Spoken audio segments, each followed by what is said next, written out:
കേരളത്തിലെ ഏറ്റവും വെറുക്കപ്പെട്ട മനുഷ്യൻ ആരെന്ന ചോദ്യത്തിന് കഴിഞ്ഞ കുറച്ചു കാലമായി ഒറ്റ ഉത്തരമേ ഉള്ളൂ. അതാണ് ഗോവിന്ദച്ചാമി. ആ പേര് തന്നെ സ്വയം ഒരു തെറിവാക്കായി മാറിയിരിക്കുന്നു. 2011 ഫെബ്രുവരി 1 വള്ളത്തോൾ നഗർ റെയിൽവേ സ്റ്റേഷൻ സമീപത്തെ ട്രാക്കിൽ സൗമ്യ എന്ന ഒരു കുടുംബത്തിന്റെ വെളിച്ചമായിരുന്ന 23-കാരിയെ ബലാത്സംഗം ചെയ്തു കൊന്ന ഈ നികൃഷ്ടജീവി അതീവ സുരക്ഷയുള്ള കണ്ണൂർ സെൻട്രൽ ജയിലിൽ നിന്ന് രക്ഷപ്പെട്ടുവെന്ന ഞെട്ടിക്കുന്ന വാർത്തയാണ് കഴിഞ്ഞ ദിവസം നാം കേട്ടത്. ഇടത് കൈപ്പടമില്ലാത്ത കൃശഗാത്രനായ ഒരു മനുഷ്യനാണ് ആകാശപ്പൊക്കമുള്ള 2 കൂറ്റൻ മതിലുകളിലൂടെ തുണികെട്ടി കയറാക്കി സിനിമകളെ പോലും അമ്പരിപ്പിക്കുന്ന രീതിയിൽ രക്ഷപ്പെട്ടത്. ജയിൽ ചാടി മണിക്കൂറുകൾക്കുള്ളിൽ ഗോവിന്ദച്ചാമി പിടിയിലായെങ്കിലും അയാൾ സൃഷ്ടിച്ച ഭീതി ഇതുവരെ മാറിയിട്ടില്ല. യാതൊരു കുറ്റബോധവുമില്ലാത്ത, ആരെയും കൂസലില്ലാത്ത, പാതി ചതഞ്ഞെറിഞ്ഞ ശരീരത്തെ പോലും മാനഭംഗപ്പെടുത്താൻ കഴിയുന്ന ഒരു സൈക്കോ ക്രിമിനലാണ് ഗോവിന്ദച്ചാമി. തമിഴ്നാട്ടിലെ ഒരു സാധാരണ കുടുംബത്തിൽ ജനിച്ച അയാൾ എങ്ങനെ ഇത്രയും വലിയ ക്രിമിനലായി? അതൊരു കഥയാണ്, അസാധാരണമായ ഒരു കഥ. ആ കഥയാണ് ഈ വീഡിയോയിലൂടെ നിങ്ങൾ കേൾക്കുന്നത്. തമിഴ്നാട്ടിലെ കടലൂർ ജില്ലയിലെ സേലം വിരുദാചലം സമത്വപുരത്തെ ഐവത്തിക്കുടി എന്ന ഗ്രാമത്തിലാണ് ഗോവിന്ദച്ചാമി ജനിച്ചത്. ഇന്ന് പലർക്കും വിശ്വസിക്കാൻ കഴിയില്ല, ഇന്ത്യൻ ആർമിയിലെ ഒരു സൈനികനായിരുന്നു ഗോവിന്ദച്ചാമിയുടെ പിതാവ് എന്നത്. ഗോവിന്ദസ്വാമി എന്നാണ് ഇവന്റെ യഥാർത്ഥ പേരെന്ന് തമിഴ് മാധ്യമങ്ങൾ ജന്മനാട്ടിൽ അന്വേഷണം നടത്തി പറയുന്നുണ്ട്. ഗോവിന്ദച്ചാമിക്ക് ഒരു സഹോദരനുണ്ട്. പിതാവ് സൈനികനായിരുന്നെങ്കിലും അങ്ങേറ്റം ടോക്സിക്കായ ഒരു ബാല്യമായിരുന്നു അവരുടേത്. സൈന്യത്തിൽ നിന്ന് വിരമിച്ച ശേഷം അച്ഛൻ കടുത്ത മദ്യപാനിയായി. കുടുംബത്തിന്റെ പൂർവിക സ്വത്ത് വിറ്റുതുലച്ചു. അതോടെ അദ്ദേഹം ഗുണ്ടാപ്പണിയിലേക്കും ചില്ലറ മോഷണങ്ങളിലേക്കും തിരിഞ്ഞു. സൈനികന് അങ്ങനെ നാട്ടിലെ അറിയപ്പെടുന്ന കള്ളനായി മാറി. എല്ലാം വിറ്റുതുലഞ്ഞതോടെ അവർ സമത്വപുരത്തെ ഒരു ചെറിയ കുടിലിലേക്ക് മാറി. പിതാവിന്റെ പീഡനം സഹിക്കവയ്യാതെ അമ്മ കടുത്ത മാനസിക രോഗിയായി. അവർ തെരുവുകളിൽ അലഞ്ഞ് നടക്കുകയായിരുന്നുവെന്നാണ് തമിഴ് മാധ്യമങ്ങൾ പറയുന്നത്. ഒടുവിൽ ഒരു വാഹനാപകടത്തിൽ അവർ മരിക്കുകയും ചെയ്തു. അതുപോലെ തന്നെ അച്ഛനും ഒരു റോഡ് അപകടത്തിൽ മരിച്ചു. ഇതോടെ കുടുംബം അനാഥമായി. പിതാവിനെ കണ്ട് നേരത്തെ തന്നെ കുട്ടികളും അല്ലറ ചില്ലറ മോഷണം പഠിച്ചിരുന്നു. മാതാപിതാക്കളുടെ മരണശേഷം അവർ ഇത് തൊഴിലാക്കി. റെയിൽവേ സ്റ്റേഷൻ കേന്ദ്രീകരിച്ചുള്ള മോഷണത്തിലൂടെയായിരുന്നു അവരുടെ തുടക്കം.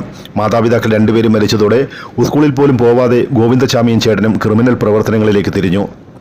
തിരക്കേറിയ ട്രെയിനുകളിൽ പോക്കറ്റടി നടത്തുക, മാല പൊട്ടിച്ചോടുക, മദ്യം കടത്തുക തുടങ്ങിയവയായിരുന്നു ആദ്യകാല കലാപരിപാടികൾ.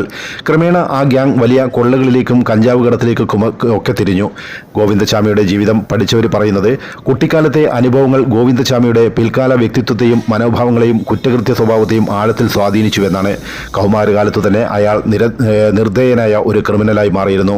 20 വയസ്സായപ്പോൾ തന്നെ ഗോവിന്ദച്ചാമിയുടെ നേതൃത്വത്തിൽ ഒരു കവർച്ചാ സംഘം തന്നെ രൂപപ്പെട്ടു. സേലം, ഈറോഡ്, കടലൂർ, തിരുവള്ളൂർ, താമ്പരം എന്നിവിടങ്ങളിലൊക്കെ അവർ തീവണ്ടി കവർച്ചകൾ നടത്തി. മിക്കയിടത്തും യാചകന്റെ വേഷത്തിലെത്തിയാണ് മോഷണം നടത്തിയിരുന്നത്. ഗോവിന്ദച്ചാമിയുടെ ഇടത് കൈപ്പത്തി ജന്മന ഇല്ലാത്തതാണോ കുട്ടിക്കാലത്തോ പിന്നീടോ നഷ്ടപ്പെട്ടതാണോ എന്ന് ഇന്നും വ്യക്തമല്ല. പോലീസ് റെക്കോർഡുകളിൽ ഈ ഭാഗത്ത് വ്യക്തതയുമില്ല. ചില ചോദ്യം ചെയ്യലിൽ കുട്ടിക്കാലത്ത് പടക്കം പൊട്ടിച്ചപ്പോൾ പോയതാണെന്നും ചിലതിൽ മുംബൈയിൽ വെച്ച് യൗവനത്തിൽ നഷ്ടപ്പെട്ടതാണെന്നും ഒക്കെ ഗോവിന്ദച്ചാമി മാറ്റി മൊഴി നൽകിയിട്ടുമുണ്ട്. ഇതേക്കുറിച്ചും പല കഥകളും പ്രചരിച്ചു. തമിഴ്നാട്ടിൽ വെച്ചുണ്ടായ കവർച്ചാ സംഘങ്ങൾ തമ്മിലുള്ള ഏറ്റുമുട്ടലിൽ കൈവെട്ടിയതാണെന്നും അങ്ങനെയാണ് ഗോവിന്ദച്ചാമി സഹോദരനെ അടക്കം ഉപേക്ഷിച്ച് മുംബൈക്ക് വിട്ടത് എന്നും പറയുന്നു. പിന്നീട് വധശിക്ഷയ്ക്ക് വിധിക്കപ്പെട്ടപ്പോഴാണ് സഹോദരനെ ഗോവിന്ദച്ചാമി ജയിലിൽ വെച്ച് കാണുന്നത് എന്നാണ് ന്യൂസ് മിനിറ്റ് എന്ന മാധ്യമം റിപ്പോർട്ട് ചെയ്യുന്നത്. രണ്ടാമതൊരാൾ ഗോവിന്ദച്ചാമിയെ വന്ന് കണ്ടത് അഡ്വക്കേറ്റ് ആളൂരാണെന്നും കോടതി രേഖകൾ പറയുന്നു. പക്ഷേ കുമുദവും നക്കീരനും പോലുള്ള തമിഴ് മാധ്യമങ്ങൾ മറ്റൊരു കഥയാണ് എഴുതിയത്. കുത്തഴിഞ്ഞ ലൈംഗിക ജീവിതം നയിച്ചിരുന്ന ഗോവിന്ദച്ചാമി അമിത ലൈംഗിക ആസക്തിയുള്ള ആളാണെന്നാണ് പിന്നീട് ശാസ്ത്രീയ പരിശോധനയിൽ തെളിഞ്ഞിട്ടുമുണ്ട്. റെയിൽവേ സ്റ്റേഷനിലും തൊട്ടടുത്ത ചേരികളിലും ഇയാൾ സ്ഥിരമായി സ്ത്രീകളെ തേടി അലയാറുണ്ടെന്ന് ഇയാൾ തന്നെ സമ്മതിച്ചിട്ടുണ്ട്. ലഹരിക്കും അടിമയാണ്, അമിത മദ്യപാനവുമുണ്ട്. ഇങ്ങനെയിരിക്കെ സംഘത്തിലെ ഒരാളുടെ ഭാര്യയെ ഗോവിന്ദച്ചാമി ബലാത്സംഗം ചെയ്തുവെന്നും അയാൾ കൈ വെട്ടിയതാണെന്നും പറയുന്നു. ഇതിനൊന്നും യാതൊരു സ്ഥിരീകരണവുമില്ല. പക്ഷേ സ്ത്രീകളെയും പുരുഷന്മാരെയും ഒരുപോലെ ഉപയോഗിക്കുന്ന ഒരു സെക്സ് സൈക്കോ ആണ് ഈ ക്രിമിനൽ എന്നതിൽ യാതൊരു സംശയവുമില്ല. അക്രമവും പിടിച്ചുപറിയും ബന്ധപ്പെട്ട് സേലം പോലീസ് സ്റ്റേഷനിൽ ഇയാൾക്കെതിരെ നിരവധി കേസുകളുണ്ട്. തമിഴ്നാട്ടിൽ വിവിധ കാലയളവുകളിലായി ജയിൽ ശിക്ഷയും അനുഭവിച്ചിട്ടുണ്ട്. ഇതോടൊപ്പം കൈപോയതും കൂടിയായതോടെയാണ് ചാമി തമിഴ്നാട് വിടുന്നത്. അങ്ങനെയാണ് കുറെ കൂടി സംഘടിത കുറ്റകൃത്യങ്ങളുടെ കേന്ദ്രമായ മുംബൈയിൽ ഇയാൾ എത്തിച്ചേരുന്നത്. സൗമ്യ കൊലക്കേസിന്റെ കുറ്റപത്രത്തിലും ഗോവിന്ദച്ചാമിയുടെ മുംബൈ ബന്ധം ചൂണ്ടിക്കാട്ടുന്നുണ്ട്. പനവേൽ ഗ്യാങ്ങിലെത്തുന്നതോടുകൂടി അസാധാരണമായ ക്രിമിനൽ മനസ്സുള്ള സെക്സ് സൈക്കോ എന്നാണ് പല പോലീസ് റെക്കോർഡുകളിലും ഗോവിന്ദച്ചാമിയെ വിശേഷിപ്പിച്ചിട്ടുള്ളത്. അയാളെ സംബന്ധിച്ചിടത്തോളം മുംബൈ ഒരു ചാകരയായിരുന്നു. ലഹരിയും സെക്സുമായിരുന്നു അയാളുടെ മുഖ്യ പ്രശ്നം. മുംബൈയിൽ ഇതിനൊന്നും യാതൊരു ബുദ്ധിമുട്ടുമില്ല. കച്ചവടക്കാരൻ്റെയോ യാചകൻ്റെയോ രൂപത്തിലാണ് ഇയാൾ എത്തുക. അവിടെ നിന്ന് ബാഗോ മാലയോ കൊള്ളയടിക്കുക, രക്ഷപ്പെടുക. ആ കളവ് വിറ്റുകൊടുക്കാൻ പനവേൽ ഗ്യാങ് എന്ന് അറിയപ്പെടുന്ന കുപ്രസിദ്ധമായ ട്രെയിൻ റോബറി സംഘം തന്നെയുണ്ട്. കിട്ടുന്ന പണത്തിന് മദ്യപിക്കുക, ലഹരിയടിക്കുക, പെണ്ണ് പിടിക്കുക, മറ്റൊരു ചിന്തയും അയാൾക്കില്ല. പാപപുണ്യങ്ങളെക്കുറിച്ചുള്ള വേവലാതിയില്ല. കുടുംബവും കുട്ടികളുമില്ല. മുംബൈയിലെ പനവേൽ മുതൽ ഇങ്ങ് കേരളം വരെ വ്യാപിച്ചു കിടക്കുന്ന റെയിൽവേ ഭിക്ഷാടന മോഷണ സംഘമാണ് 2025 കാലത്തൊക്കെ പനവേൽ ഗ്യാങ് എന്ന് അറിയപ്പെട്ടിരുന്നത്. ഞെട്ടിപ്പിക്കുന്ന കഥകളാണ് ഇവരെക്കുറിച്ച് മാധ്യമങ്ങൾ പുറത്തുവിട്ടിരുന്നത്. ഒരൊറ്റ ബ്ലേഡ് മാത്രം കയ്യിൽ കൊടുത്ത് കുട്ടികളെയടക്കം ട്രെയിനിലേക്ക് ഇറക്കിവിട്ട് വൻ തുക സമ്പാദിക്കുന്നവരാണ് ഇവരെന്നാണ് റിപ്പോർട്ടുകൾ. പോക്കറ്റടിയും മാലപൊട്ടിക്കലും ബാഗ് മോഷണമൊക്കെ ഇവർ തമിഴ്നാട്ടിലെ തിരുട്ടുഗ്രാമ മോഡലിൽ ഗുരുക്കന്മാരെ വെച്ച് പഠിപ്പിച്ചെടുക്കാറുമുണ്ട് എന്നാണ് ഡെക്കാൻ ക്രോണിക്കിളിൽ വന്ന ഒരു വാർത്തയിൽ പറയുന്നത്. പിടിക്കപ്പെട്ടാൽ കൂട്ടത്തോടെ മൂത്രവും മലവും ഒഴിച്ചും അത് വാരിയെറിഞ്ഞ് മറപ്പുണ്ടാക്കി രക്ഷപ്പെടും. ഇതേ ടെക്നിക്ക് തന്നെയാണ് ഗോവിന്ദചാമി കണ്ണൂർ സെൻട്രൽ ജയിലിലും പ്രയോഗിച്ചത്. മലം വാരി എറിയുന്നത് കൊണ്ട് ജയിൽ ജീവനക്കാർക്ക് ഗോവിന്ദചാമിയെ പരിശോധിക്കാൻ പേടിയായിരുന്നു അത്രേ. അങ്ങനെയായിരിക്കും ഇയാൾ ജയിൽ ചാടാനുള്ള തുണികളൊക്കെ ഒളിപ്പിച്ചു വെച്ചത്. മാത്രമല്ല, പനവേൽ മാഫിയയ്ക്ക് മറ്റൊരു രീതി കൂടിയുണ്ട്. പോലീസ് പിടിച്ചാൽ എല്ലാ നിയമസഹായവും അവർ ഉറപ്പാക്കുകയും ചെയ്യും. ശരിക്കും ഒരു റോബറി സിൻഡിക്കേറ്റ്. ഈ പനവേൽ മാഫിയ തന്നെയാണ് ലക്ഷങ്ങൾ മുടക്കി ഗോവിന്ദചാമിയെ കൊലക്കയറിൽ നിന്ന് രക്ഷിച്ചതും. ഗോവിന്ദചാമിയുടെ അഭിഭാഷകനായ അഡ്വക്കേറ്റ് ആളൂർ മരിക്കുന്നതിന് മുമ്പ് തനിക്ക് ഈ കേസിൽ പണം തന്നത് പനവേലിൽ നിന്നാണെന്ന് വെളിപ്പെടുത്തിയിരുന്നു. മുംബൈയിൽ നിന്നാണ് ഗോവിന്ദചാമി യാചകന്റെ രൂപത്തിൽ 2011 കേരളത്തിലെത്തുന്നത്.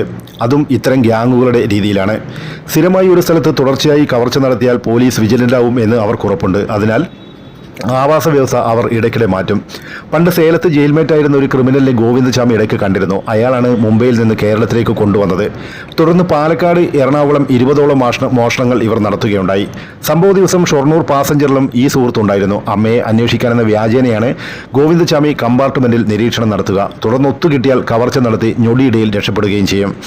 2011 ഫെബ്രുവരി 1 സൗമ്യയുടെ കൊലയെറിഞ്ഞ് കേരളം നടുങ്ങി. 23-കാരിയായ സൗമ്യയെ വള്ളത്തോൾ നഗർ റെയിൽവേ സ്റ്റേഷന് സമീപത്ത് വെച്ചാണ് ഗോവിന്ദചാമി ട്രെയിനിൽ നിന്ന് തള്ളിയിടുന്നത്. അന്ന് ഷൊർണൂർ പാസഞ്ചറിന്റെ ലേഡീസ് കമ്പാർട്ട്മെന്റ് വിജനമായിരുന്നു. പിന്നാലെ ചാടിയിറങ്ങിയ ഗോവിന്ദചാമി പാളത്തിൽ പരിക്കേറ്റ് മൃതപ്രായയായ യുവതിയെ എടുത്തുകൊണ്ടുപോയി ബലാത്സംഗം ചെയ്യുകയായിരുന്നു. അർദ്ധപ്രാണനായ ദേഹമാസകലം ചോരയിലിരിക്കുന്ന ഒരു പെൺകുട്ടിയെ പീഡിപ്പിക്കാൻ ഒരു സെക്സ് മാനിയാക്കിനല്ലാതെ മറ്റാർക്കാണ് കഴിയുക? ബോധം പൂർണ്ണമായി നശിച്ചിട്ടില്ലാത്ത സൗമ്യ പ്രതിരോധിച്ചപ്പോൾ കല്ലെടുത്ത് മുഖത്തും തലയിലും ഇടിച്ചാണ് ഈ മനുഷ്യമൃഗം ഉപദ്രവിച്ചത്. യുവതിയുടെ പക്കൽ അന്ന് വെറും 70 രൂപയും ഒരു സാധാരണ മൊബൈൽ ഫോണുമാണ് ഈ നരാധമന് ലഭിച്ചത്. സൗമ്യയുടെ പ്രതികൾക്കായി പോലീസ് നാട് മുഴുവൻ ഓടുമ്പോൾ ഒലവക്കോട്ടെ RPFന്റെ ലോക്കപ്പിൽ സുഖമായി ഉറങ്ങുകയായിരുന്നു ഗോവിന്ദചാമി.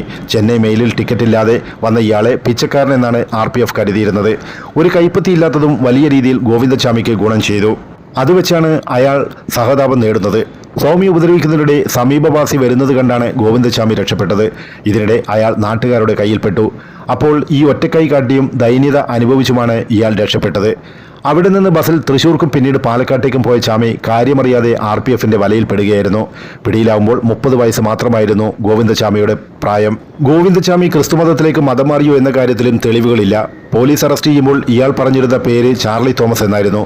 അങ്ങനെയായിരുന്നു ആദ്യം വാർത്തകൾ വന്നിരുന്നത്. പോലീസ് റെക്കോർഡ് പ്രകാരം ഇയാൾ പല പേരുകളിലായിരുന്നു അറിയപ്പെട്ടിരുന്നത്. ഗോവിന്ദചാമി, ചാർലി, കൃഷ്ണൻ, രാജ, രമേശ് തുടങ്ങി നിരവധി പേരുകൾ ഇയാൾക്കുണ്ട്. ഗോവിന്ദചാമി അന്വേഷണ ഉദ്യോഗസ്ഥരോട് പറഞ്ഞ കള്ളപ്പേരായിരുന്നു ചാർലി തോമസ് എന്ന ക്രിസ്ത്യൻ പേര്. ഈ പേരിന്റെ പിന്നാലെയാണ് മതമാറ്റ കഥകളും ആകാശപ്പറവുകളുമെല്ലാം വരുന്നത്.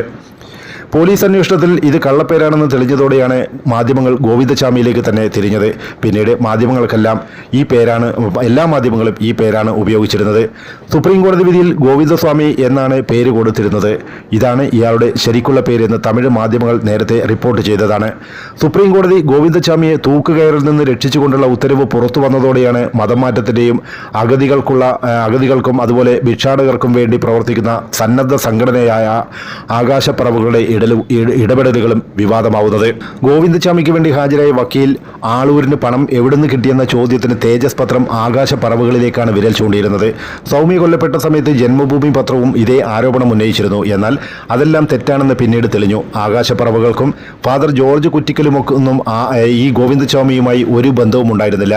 സൗമ്യയുടെ മാതാവിനെ സ്വാധീനിക്കാൻ വേണ്ടി ഇവർ കണ്ടുവെന്നു വാർത്തകൾ വന്നിരുന്നു. എന്നാൽ ഇത് പൂർണ്ണമായും തെറ്റാണെന്ന് സൗമ്യയുടെ മാതാവ് സുമതി തന്നെ വ്യക്തമാക്കിയിട്ടുമുണ്ട്. ഷൊർണൂരിലെ സൗമ്യയുടെ വീട്ടിലെത്തി ആകാശപ്പറവയുടെ പ്രവർത്തകർ നൽകിയ പുസ്തകത്തിന്റെ എഡിറ്റോറിയലിൽ പറഞ്ഞ വാക്ക് അടർത്തിയെടുത്താണ് കഥകൾക്ക് അന്ന് നിറം പകർന്നിരുന്നത്.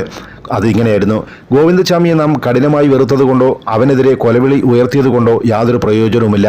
നാം എല്ലാവരിലും അറിഞ്ഞോ അറിയാതെയോ ഒരു ഗോവിന്ദചാമി ഒളിഞ്ഞും മറിഞ്ഞും കിടക്കുന്നില്ലേ എന്ന ചോദ്യം വായനക്കാരോട് സമൂഹത്തോടുമായി ആ എഡിറ്റോറിയലിൽ ഉന്നയിച്ചിരുന്നു. ഇത് ഗോവിന്ദചാമിക്ക് വേണ്ടി സൗമ്യയെ സ്വാധീനിക്കാനാണെന്നും അക്കാലത്ത് ജന്മഭൂമി എഴുതി. പിന്നാലെ വാദം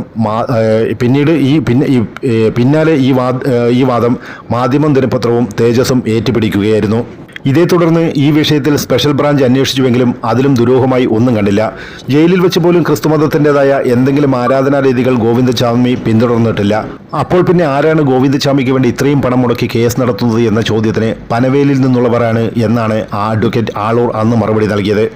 ഭിക്ഷക്കാരനായ ഗോവിന്ദചാമി കേസ് നടത്താൻ വേണ്ടി ഏകദേശം ചെലവാക്കിയത് 15 ലക്ഷത്തിലധികം രൂപയാണ്. 3 ഘട്ടങ്ങളിലായി 5 ലക്ഷം രൂപ താൻ കൈപ്പറ്റിയെന്ന് ആളൂർ തന്നെ സമ്മതിച്ചിട്ടുമുണ്ട്. അപ്പോൾ എത്ര സംഘടിതവും സുശക്തവുമാണ് ഇന്ത്യയിലെ റോബറി മാഫിയ എന്ന് നാം ഓർക്കണം. ട്രെയിനിൽ മോഷണവും ലഹരിമരുന്ന് കടത്തും നടത്തുന്ന സംഘത്തിലെ അംഗമാണ് ഗോവിന്ദചാമി എന്നാണ് തന്റെ സംശയമെന്നും ന്യൂസ് മിനിറ്റിന് നൽകിയ അഭിമുഖത്തിൽ ആളൂർ തന്നെ തുറന്നടിക്കുന്നുമുണ്ട്. നേരത്തെയും പനവേൽ ഗ്രൂപ്പിലെ കേസിന് താൻ ഹാജരായിരുന്നുവെന്നും ആളൂർ പറഞ്ഞിരുന്നു. എന്നാൽ ആളൂർ കാശ് വാങ്ങിയതിന് കാര്യവുമുണ്ടായി. കേസ് സുപ്രീം കോടതിയിൽ എത്തിയപ്പോഴാണ് ആരും പ്രതീക്ഷിക്കാത്ത വഴിത്തിരിവ് ഉണ്ടായത്. ബലാത്സംഗം, കൊലപാതകം എന്നീ കുറ്റങ്ങൾക്ക് തൃശൂർ ഫാസ്റ്റ് ട്രാക്ക് കോടതി ഗോവിന്ദചാമിക്ക് ആദ്യം വധശിക്ഷ വിധിച്ചിരുന്നു. ഇതിനെതിരെ ഗോവിന്ദചാമി കേരള ഹൈക്കോടതിയിലും സുപ്രീം കോടതിയിലും അപ്പീൽ നൽകി. ഹൈക്കോടതി ശിക്ഷ ശരിവെച്ചപ്പോൾ കൊലപാതകത്തിനുള്ള വധശിക്ഷ 7 വർഷത്തെ തടവായി സുപ്രീം കോടതി കുറച്ചു. ബലാത്സംഗ കേസിൽ ജീവപര്യന്തം തടവ് സുപ്രീം കോടതി ശരിവെച്ചു. കോടതിയിൽ കൊലപാതക കുറ്റം തെളിയിക്കാൻ പ്രോസിക്യൂഷന് കഴിഞ്ഞില്ല എന്നതായിരുന്നു വധശിക്ഷ ഒഴിവാക്കാനുള്ള കാരണം. ഈ വിധിക്കെതിരെയും പ്രതിഷേധം ഉയർന്നിരുന്നു. ഇത്രയും ഭീകരനായ ഒരു ക്രിമിനൽ സമൂഹ സുരക്ഷയ്ക്ക് ഭീഷണിയാണെന്ന് പലരും ചൂണ്ടിക്കാണിച്ചത് ഇപ്പോൾ അത് ശരിയാവുകയുമാണ്. ജയിലിലും വൻ പ്രശ്നമാണ് ഗോവിന്ദചാമി സൃഷ്ടിച്ചത്. ജയിൽ മാറ്റം ആവശ്യപ്പെട്ട് ആത്മഹത്യാ നാടകം നടത്തി എല്ലാ ദിവസവും ബിരിയാണി വേണമെന്നാവശ്യപ്പെട്ട് അടിയുണ്ടാക്കി സെല്ലിനുള്ളിലെ CCTVകൾ തല്ലി തകർത്തു. ജയിൽ ജീവനക്കാർക്ക് നേരെ മലമെറിഞ്ഞു. ഈ ആക്രമണത്തിന്റെ പേരിൽ Kannur judicial first class magistrate കോടതി ഗോവിന്ദചാമിയെ 10 മാസം തടവിന് വിധിച്ചിരുന്നു. നേരത്തെ ഇയാൾ മാനസിക വിഭ്രാന്തിയുള്ളവനെന്ന് വരുത്തി തീർത്ത് ശിക്ഷയിൽ ഇളവ് നേടാൻ ശ്രമിച്ചിരുന്നു. വധശിക്ഷ റദ്ദാക്കിയതിനു ശേഷം സ്വയം മനോരോഗിയായി അഭിനയിക്കുന്നത് നിർത്തുകയായിരുന്നു. നേരത്തെ ഒരു സഹതടവുകാരനെ ഇയാൾ സ്വവർഗരതിക്ക് വിധേയനാക്കിയതായി റിപ്പോർട്ടുകൾ പുറത്തു വന്നിരുന്നു. പക്ഷേ ഇത് പുറം ലോകം അറിഞ്ഞിരുന്നില്ല. സെക്സാണ് ഗോവിന്ദചാമിയുടെ ഏറ്റവും വലിയ പ്രശ്നമെന്ന് ജയിൽ ജീവനക്കാർ പറയുന്നു. സ്ത്രീയെന്നോ പുരുഷനെന്നോ ഭേദമില്ലാതെ കൺമുന്നിൽ കാണുന്ന ആരെയും ഉപദ്രവിക്കുന്ന സ്വഭാവക്കാരനാണ് ചാമി.